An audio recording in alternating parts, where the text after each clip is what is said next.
Hallo en welkom bij de speluitleg van Tales of Tales. In Tales of Tales zullen de spelers hondenhelden zijn en zullen zij een uitweg trachten te zoeken doorheen de kerker. Elke speler kiest één van de hondenhelden. Zij nemen daar de daarbij horende fiches bij en zij plaatsen er 5 op het spelersbord zelf en 2 van de fiches die komen daarnaast. De questcards die worden geschud. Elke speler die krijgt er 2. Die kiest 1 van de 2 kaarten. In mijn geval ga ik bijvoorbeeld kiezen voor deze. Ik hou deze gedekt en deze komt open te liggen in het speelgebied. De questcards die niet uitgedeeld zijn aan de spelers, die gaan terug in de doos.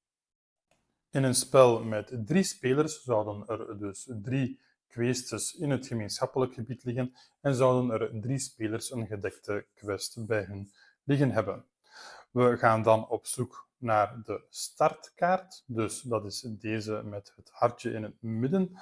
Als we deze omdraaien zien we dat dit eigenlijk de kaart is voor 2 spelers en dit is de kaart voor 3 of 4 spelers. Die plaatsen we ergens toegankelijk voor iedereen. De 3 ronde fiches worden zo op elkaar gelegd dat degene met nummer 3 onderaan ligt en degene met nummer 1 bovenaan ligt. De resterende kamerkaarten die worden geschud en ergens geplaatst waar iedereen er handig bij kan. De drankjeskaarten die worden geschud. Elke speler die krijgt een drankje en de resterende drankjes die komen hier bovenaan te liggen in het midden van de tafel. Een eerste speler wordt gekozen en die krijgt het First Player token en die plaatst het op Good Girl of Good Boy. Het drankje leggen we open en dan kan het spel beginnen. Eerst en vooral gaan we eens kijken naar ons spelersbord. We zien hierop de naam van onze gekozen held en we zien hier ook de aanvalstatistieken. Dus onze Sparky the Mage kan met 2 magie aanvallen en 1 lange afstand aanval een vijand bestoken. Hier zien we zijn verdediging, die is bij elke held 3 schilden en hier zien we nog een unieke vaardigheid die enkel deze held kan gebruiken. Onze potion kunnen we ook gebruiken om nog een extra magieaanval uit te voeren. Deze zouden we dan gebruiken voor een melee aanval van een aanval van dichtbij en deze dan van een lange afstandsaanval. En dan is het tijd om het spelletje te beginnen. De eerste speler die begint en die kan kiezen uit 3 acties. Ofwel gaan we de kerker verkennen, ofwel gaan we de kerker ontsnappen, ofwel gaan we een dutje doen.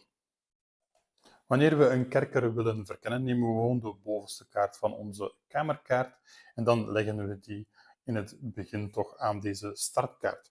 Dus we moeten ervoor zorgen dat de gangen aan elkaar grenzen. Dus ik kan deze kaart bijvoorbeeld zo leggen, maar ik kan hem ook evengoed zo leggen of zo leggen. Als we eens kijken naar de getrokken kaart, dan zien we eerst en vooral de naam en natuurlijk het symbool of de afbeelding van het monster. We zien hier aan de volledig linkerkant een schildteken. Als ik dan dat monster versla, dan heb ik eigenlijk een extra schild. Ik zie hierop 3 boogsymbolen. Dus als ik 3 boogsymbolen heb, dan kan ik dit monster verslaan. Ik zie hier aan de rechterzijde 2 vlammetjes. Dat betekent als ik het monster niet kan verslaan, maar wel opzij gaan, dan zal ik 2 schildjes moeten afstaan. En we zien hierop nog een munt, dus dat wil zeggen dat dit monster een muntje waard is op het einde van het spel. Dit was dan de beurt van de eerste speler. Dan is het gewoonweg aan de tweede speler en die zal in het begin ook steeds de kerker willen verkennen. En zeer vreemd dat dit dezelfde kaart is. Dit is dan een andere vijand. En op die manier wordt de kerker gebouwd. Dus dit is een draak. Als je de draak kan verslaan, dan heb je 4 muntjes op het einde van het spel. Hier hebben we een ifrit. Die ga ik bijvoorbeeld ook op die manier plaatsen. Dan hebben we hier een schat. Belangrijk bij een schat, als ik een schat neem, dan heb ik op het einde van het spel ook een sleutel nodig om die schat te kunnen openen. Aangezien die mij bijvoorbeeld zou kunnen dienen, leg ik die daar. Een andere speler die heeft de Gelatine Cat en die plaatst die daar. En zo gaat het even verder tijdens het verkennen van onze kerker. Op een bepaald ogenblik zal een speler de kerker willen ontsnappen en dan maken we gebruik van de fiches die de speler voorhanden heeft.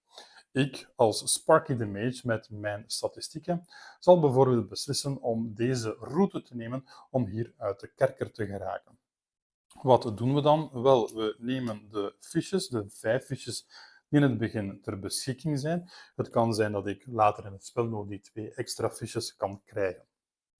Dus ik ga naar hier en ik leg daar mijn poot token op, want ik versla onze zombie scroll, aangezien ik 2 vlammetjes nodig heb en ik heb er ook effectief 2.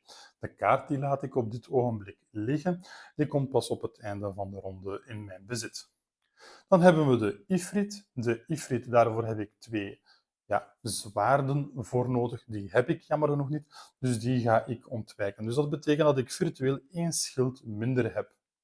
Die schatkist wil ik er natuurlijk ook bij, want misschien kan ik wel een sleutel verkrijgen doorheen het spel.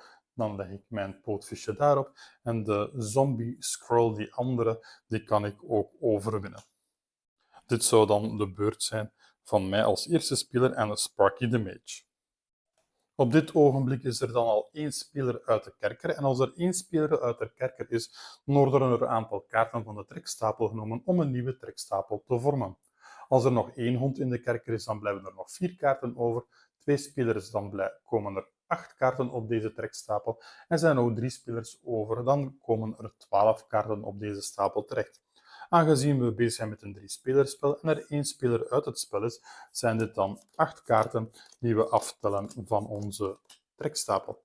Deze kaarten doen deze ronde niet meer mee.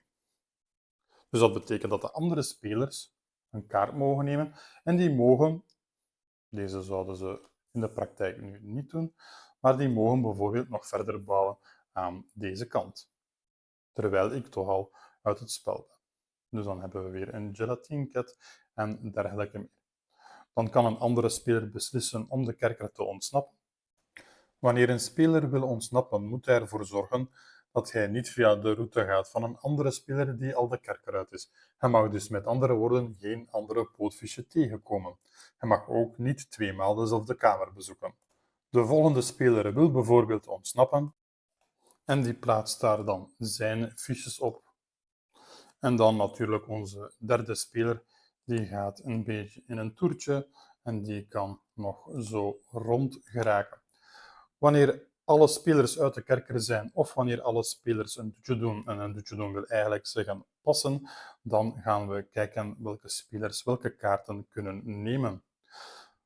Ik zal bijvoorbeeld deze 3 kaarten nemen. Dus dat betekent dat ik een vlammetje extra krijg. Als ik trouwens verder ga in het spel, mag ik ook al gebruik maken van dit vlammetje als mijn pootvisje daar al op zou liggen. Dus als ik bijvoorbeeld hier een vijand zou tegenkomen met 3 vuurballen of 3 magieaanvallen, dan zou ik die kunnen verslaan met mijn 2 aanvallen hier en deze die ik hier zou krijgen. Op het einde van de ronde ziet het er dan zo uit voor mij. Dus ik heb 2 vijanden kunnen overwinnen en ik heb dan deze statistieken extra. Ik heb ook een schatkist gevonden die ik bij mij plaats. De fiche met als ronde 1 ga ik er vanaf nemen. Dus we beginnen met ronde 2. Alle kaarten die overschieten, dus die niet geclaimd zijn door de andere spelers, die gaan terug in de grote stapel van de kamerkaarten. Deze kaarten die worden geschud. Ziezo. En dan zijn we klaar voor een nieuwe ronde. De eerste speler nu wordt de speler die daarnet als laatste aan de beurt was.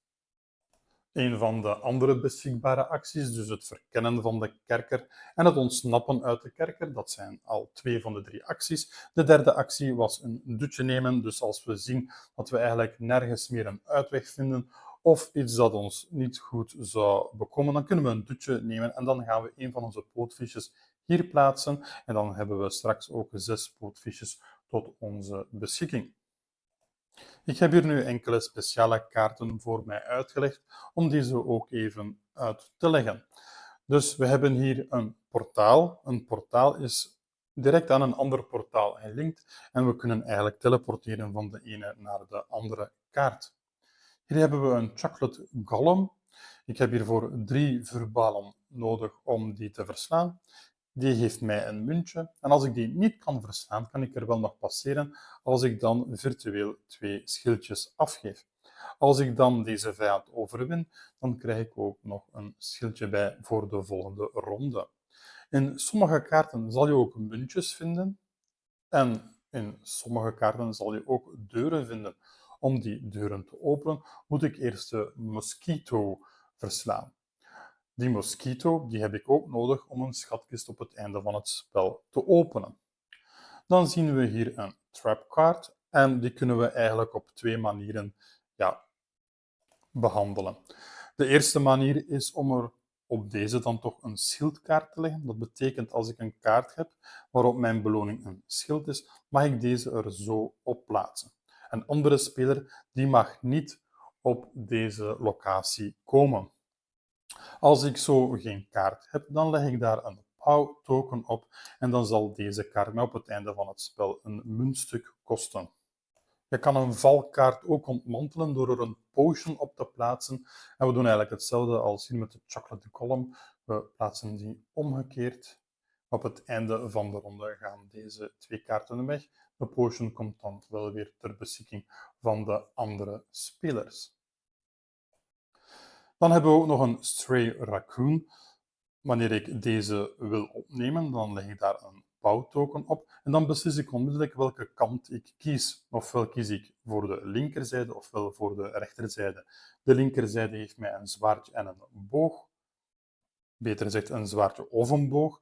Ik heb beide, maar als ik een vijand aanval, dan moet ik kiezen tussen de twee. Dus nooit beide tegelijkertijd. Als ik langs de andere kant kies voor de rechterzijde, dan krijg ik een pootvisje om op mijn spelersbord te leggen en een vuuraanval of een magische aanval.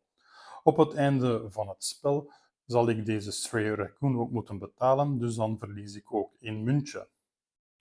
Als ik door een kamer ga met een potion, dan mag ik onmiddellijk een potion kiezen die voorhanden is. En onze mosquito die versla ik door een zwaardboog en een vuurbal te hebben. En als ik de mosquito heb, dan plaats ik deze aan de rechterzijde onder mijn spelersbord. Na de derde ronde is het spel afgelopen en dan is het tijd om onze muntjes te tellen, want de hondenheld die de meeste muntjes heeft verzameld, die gaat aan de haal met de overwinning. Dus dit zijn de kaarten die ik verzameld heb. Deze 3 kweesten, dat waren de publieke quests, dus de gezamenlijke. Ik zie dat ik geen 3-koppige hond heb. Ik heb ook geen tik, maar ik heb wel deze zombie scroll. Dit was mijn persoonlijke quest en ik zie dat ik ook wel 2 skeledogs heb. Dus dat betekent dat ik 2 muntjes krijg voor elke zombie scroll. Dus deze 2 kaarten leveren mij 4 muntjes op en deze 2 skeledogs leveren mij ook 4 muntjes op. Ik heb dan nog 4 munten kunnen verzamelen doorheen het spel. En ik heb ook een treasure chest met een mosquito, dus deze levert mij ook 4 munten op. Er was ook een trap die ik niet kon ommantelen, dus ik heb deze moeten meenemen. En ik heb ook gebruik gemaakt van onze stray raccoon, dus per kaart verlies ik ook 1 muntje, dus 2 muntjes in totaal. Als we dan het totaal maken, dan heb ik 14 muntjes in totaal. De speler met de meeste muntjes wint het spel. In het geval van een gelijkstand wordt er gekeken naar het aantal kweesten. De speler die dan de meeste missies heeft volbracht, die is de winnaar. En als het dan nog steeds gelijkstand is, dan wordt de overwinning gedeeld. Ziezo, dit was onze speluitleg van Tales of Tales. Als je deze soort content graag bekijkt, vergeet dan niet om een likeje achter te laten of om je te abonneren op ons kanaal. Lees ook zeker onze geschreven review op spellendreef.be. Bedankt om te kijken.